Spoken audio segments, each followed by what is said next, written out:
Esta burbuja la pensé en honor al Día Internacional de los Microorganismos, que se celebra cada 17 de septiembre.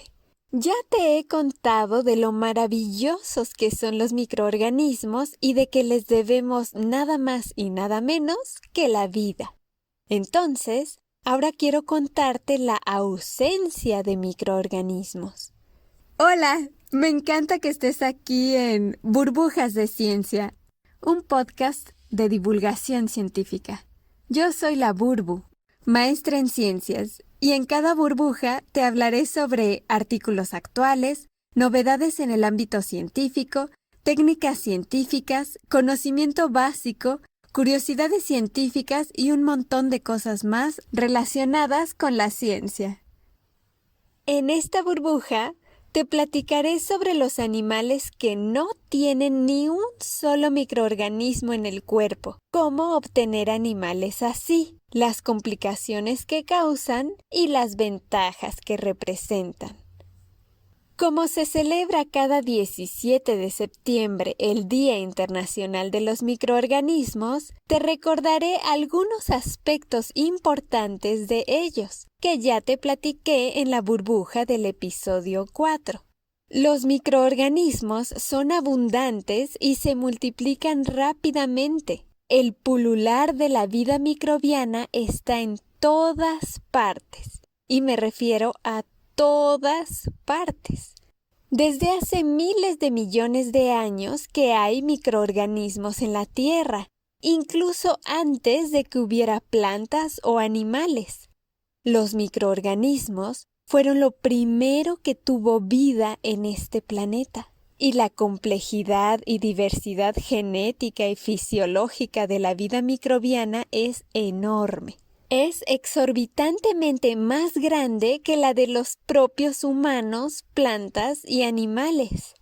Pero creo que tenemos asociados a los microorganismos con algo negativo, que implica dolor y enfermedad. Es por eso que desde tiempos inmemoriales, los seres humanos han soñado con un mundo sin microorganismos, sin enfermedades de las que preocuparse, eliminar a los gérmenes por completo. La idea de crecer en un mundo con el ambiente completamente limpio y libre de cualquier microorganismo era tentadora y prometedoramente posible desde 1928, cuando Sir Alexander Fleming descubrió los antibióticos, que por un lado han salvado millones de vidas al atacar muchas enfermedades, pero por otro es un problema grave, que yo lo veo como una bomba de tiempo, y cuando explote va a estar feo. Pero sigamos en este mundo utópico que imaginaban. Creían que vivir en un mundo libre de bacterias, y ahora con los inventos más modernos también de otros microorganismos, sería equivalente a expandir nuestra vida a unos cientos de años, porque creían que ya no enfermaríamos, al menos de enfermedades infecciosas. Sin embargo, ahora sabemos que la vida no sería posible sin los microorganismos. Les debemos mucho. Sabemos que tenemos microbiota, que son bacterias, hongos, virus, además de diferentes tipos de células que viven dentro de nosotros y en la superficie de nuestro cuerpo, y que es esencial para la vida de los organismos superiores. Pero bueno, ahorita sabemos eso gracias a que se ha estudiado el tema. En su momento, cuando no sabían lo beneficiosos y esenciales que eran los microorganismos para la vida en el planeta, el mundo científico empezó a experimentar para tener un mundo libre de gérmenes. Empezaron con animales que estuvieran libres de gérmenes, sin microorganismos. Estos animales de laboratorio sin un solo microorganismo serían muy útiles para la investigación, pues no habría nada de factores que interfirieran con lo que realmente estaban investigando. Al comenzar los experimentos de la microbiota, los científicos se toparon con muchos baches, muchos problemas, porque la microbiota está conformada por alrededor de 100 trillones de una gran variedad de microorganismos. Entonces, en los experimentos que realizaban sobre la microbiota con ratas y ratones, resultaban muy difíciles de replicar, porque aunque siguieran paso a paso la misma metodología, los resultados eran distintos, porque cada animal tenía una microbiota distinta. Acuérdate de la canción del patio de mi casa, que es particular, así como la microbiota de cada organismo. Aún siendo de la misma familia y viviendo en la misma casa, los humanos tenemos muy distinta microbiota, pues en los animales también pasa esto. Entonces, los experimentos no podían replicarse. Aún habiendo utilizado cuidadosamente las mismas cepas de bacterias en cada ratón en diferentes laboratorios, seguían obteniendo diferentes resultados. Y si un experimento no se puede replicar, no está completo. En este sentido, un ratón libre de gérmenes sería excelente para resolver este problema. Lograron crear ratones libres de gérmenes en los 1940s, al hacerlos nacer mediante cesárea en condiciones estériles y luego los criaban en ambientes estériles. La cesárea la hacen porque de lo contrario, si fuera un parto natural, los bebés reciben sus primeros microorganismos cuando su cara entra en contacto con la flora vaginal de la madre. Pero cuando nacen mediante cesárea, significa que aún no tienen contacto con microorganismos. De esta manera, aseguraban que estos ratones efectivamente seguirían estando libres de gérmenes. Entonces, en los 40s ya tenían ratones libres de gérmenes, lo cual implicó un nuevo mundo en la biología con millones de posibilidades por descubrirse. De los primeros científicos pioneros en utilizar ratones libres de gérmenes es Russell Scheidler, quien junto con sus colaboradores fueron descubriendo maneras de generar cada vez mejores ratones libres de gérmenes. Y gracias a sus trabajos, pusieron esta información a disposición de los demás científicos.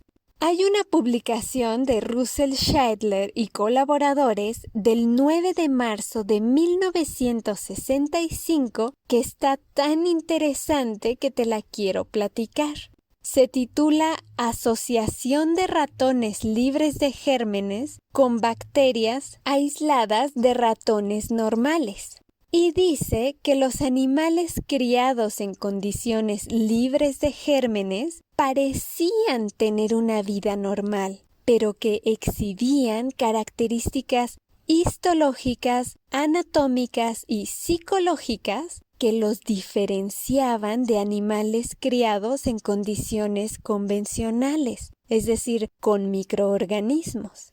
Estas anormalidades que presentaban los animales criados en condiciones sin gérmenes les brindaron conocimiento útil con respecto al rol que tenían las actividades microbianas en el desarrollo y desempeño psicológico de animales superiores. Y que la disponibilidad de contar con animales libres de gérmenes les daba la posibilidad de aislar bacterias del tracto gastrointestinal de los animales normales y utilizarlas en los animales libres de gérmenes para así poder estudiar las consecuencias y asociaciones de estas bacterias aisladas.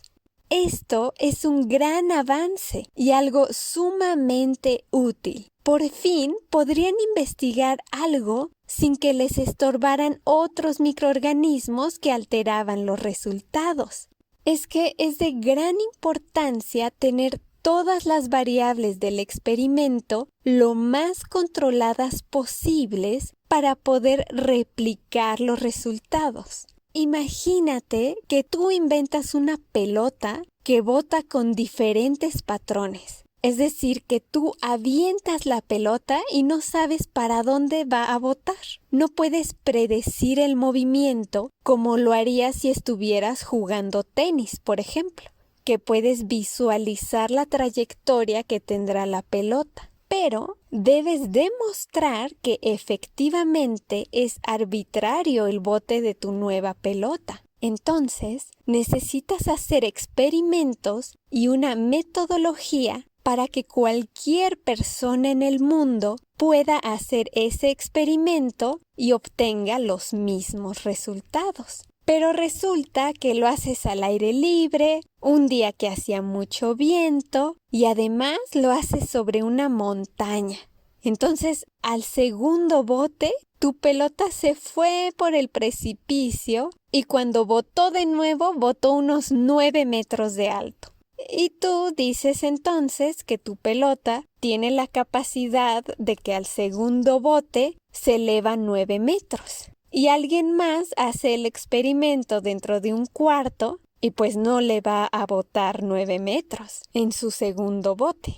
Porque tú tenías muchas variables distintas como velocidad del viento, altura, que el suelo era de tierra, etc. Entonces, para que tu experimento sea demostrable, lo que intentas hacer es reducir la cantidad de variables al máximo para que cualquiera pueda obtener los mismos resultados que tú con las mismas condiciones. Entonces dices, voy a hacer el experimento en un cuarto cerrado de tantos metros por tantos metros, con piso de tal cemento, a una temperatura y humedad controladas de tanto, y la pelota la va a dejar caer un aparato sin aplicarle movimiento ni fuerza, etc. O sea, vas limitando lo más que puedas la cantidad de variables para que cualquiera que utilice los mismos instrumentos y condiciones que tú obtenga los mismos resultados.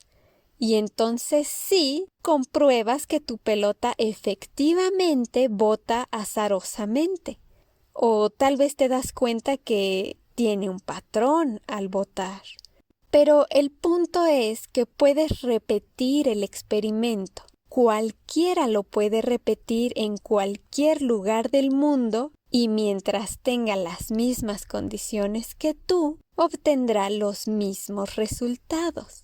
Si con la pelota ya viste la cantidad de variables que pueden hacer cambiar los resultados, imagínate con la microbiota, que tienes trillones de microorganismos vivos actuando y generando diversas respuestas. Es muy complicado. Por eso, siempre obtenían diferentes resultados los científicos. Pero afortunadamente lograron obtener ratones libres de gérmenes para facilitar estos experimentos. Aún así, se dieron cuenta que era muy difícil de trabajar con ellos, porque no podían entrar en contacto con nada que tuviera microbios. No los podía tocar un ser humano, no podían estar en presencia de aire que no estuviera completamente libre de gérmenes. Pero que fuera difícil no significa que no valiera la pena. Los ratones libres de gérmenes les permitieron a los investigadores la confianza de ir probando las técnicas libres de gérmenes en estos ratones y otros animales. Quisieron irse más lejos pensando en tener granjas de cerdos libres de gérmenes. Así tendrían carne libres de patógenos e inocuas para la gente. Pero esto resultó ser demasiado.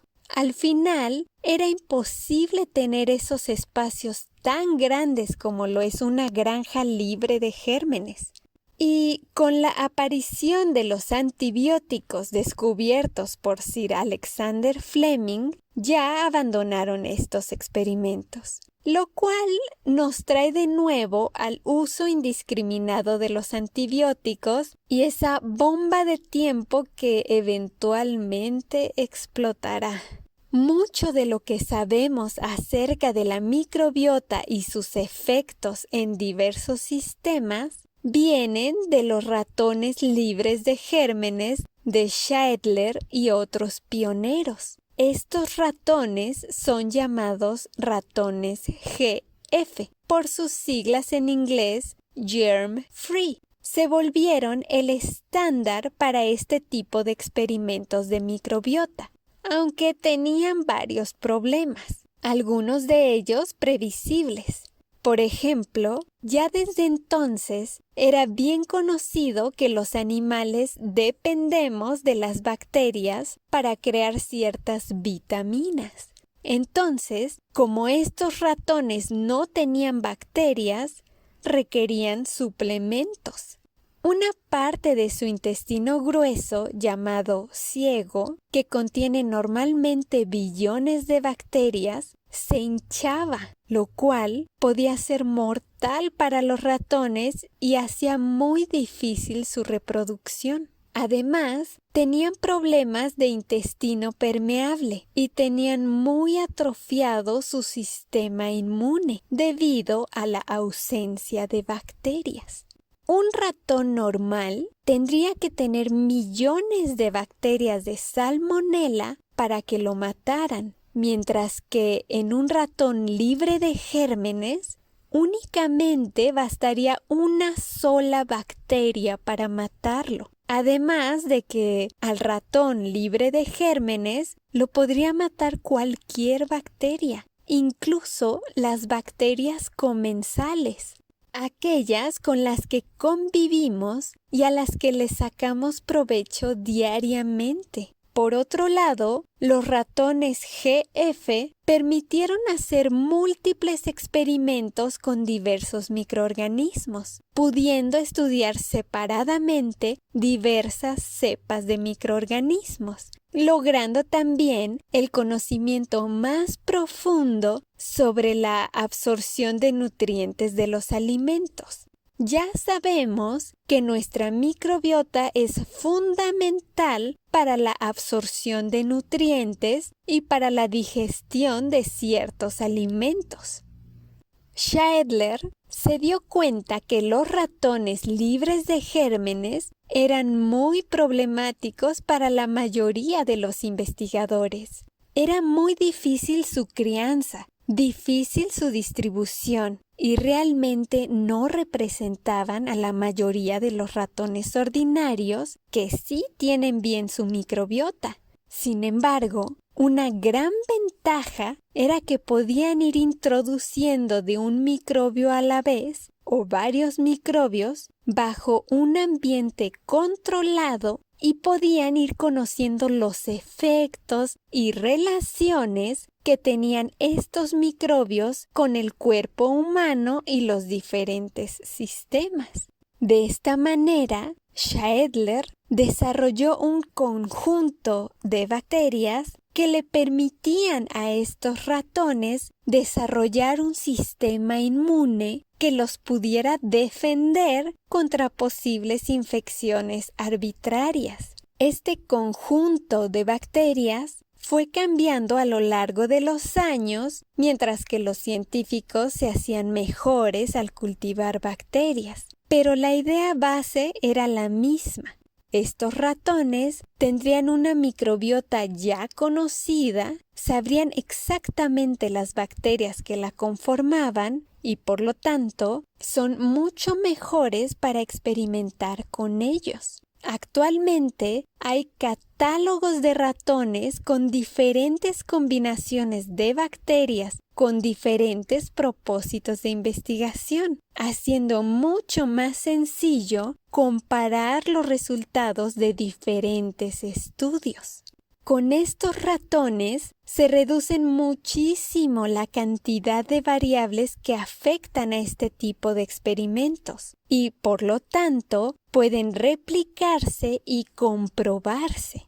Los animales que tienen una microbiota claramente identificada son llamados animales gnotobióticos. Están libres de microorganismos patógenos, pero sí tienen microbiota conocida. Estos animales gnotobióticos, con G al inicio, tienen únicamente alguna docena de microorganismos. Son parecidos a los ratones libres de gérmenes, pero comparados con los ratones de laboratorio que usualmente se utilizan y que tienen miles de especies de microorganismos en el intestino desconocidas, son reconfortantemente mucho más sencillos.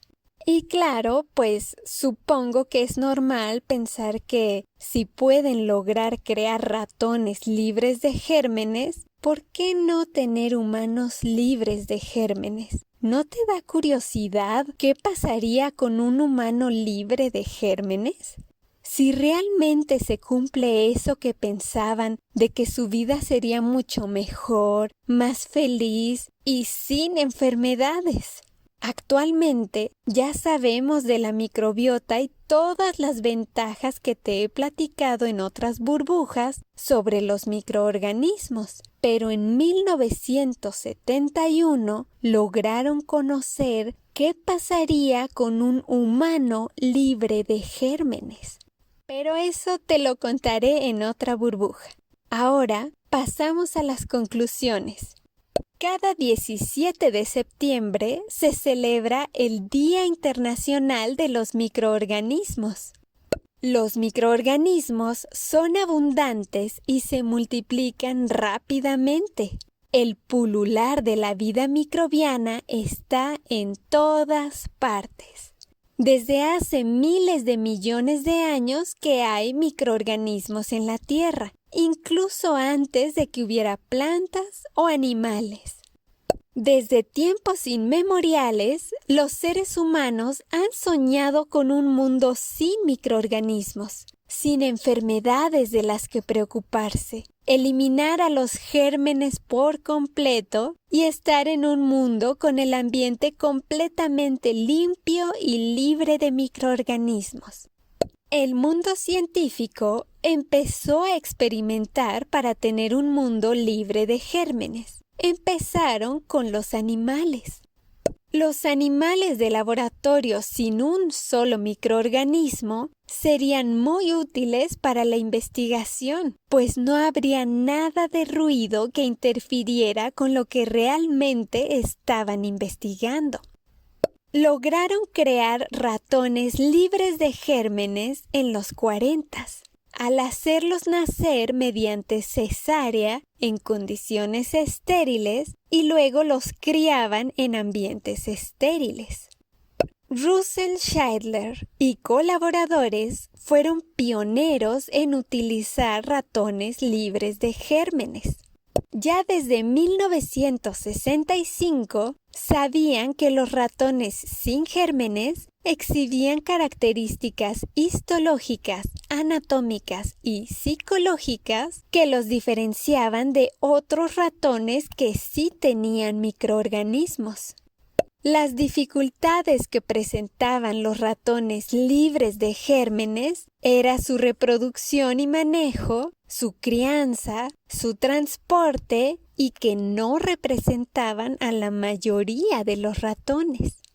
Era muy difícil manejar estos ratones, pues no podían entrar en contacto con nada que tuviera microbios. No los podía tocar un ser humano, ni podían estar en presencia de aire que no estuviera completamente libre de gérmenes. Una sola bacteria, patógena o comensal, podía matarlos. Los ratones libres de gérmenes no tenían un sistema inmunológico que los protegiera, y eso aumentaba la dificultad en su manejo. Los animales libres de gérmenes eran muy útiles a la hora de investigar, pues te da más control sobre las variables que manejas. Mucho de lo que sabemos acerca de la microbiota y sus efectos en diversos sistemas vienen de los experimentos con estos ratones libres de gérmenes. Para facilitar el uso de animales libres de gérmenes, Schaedler desarrolló los ratones notobióticos, ratones a los que se les aplicaba un conjunto de bacterias que les permitían a estos ratones desarrollar un sistema inmune que se pudieran defender contra posibles infecciones arbitrarias. Los animales notobióticos están libres de microorganismos patógenos, pero sí tienen microbiota conocida. Muchas gracias por estar aquí. Te recuerdo que también puedes visitarme en Spotify y en YouTube como Burbujas de Ciencia. Te invito a seguirme y suscribirte si te gustan estos temas. ¡Hasta pronto!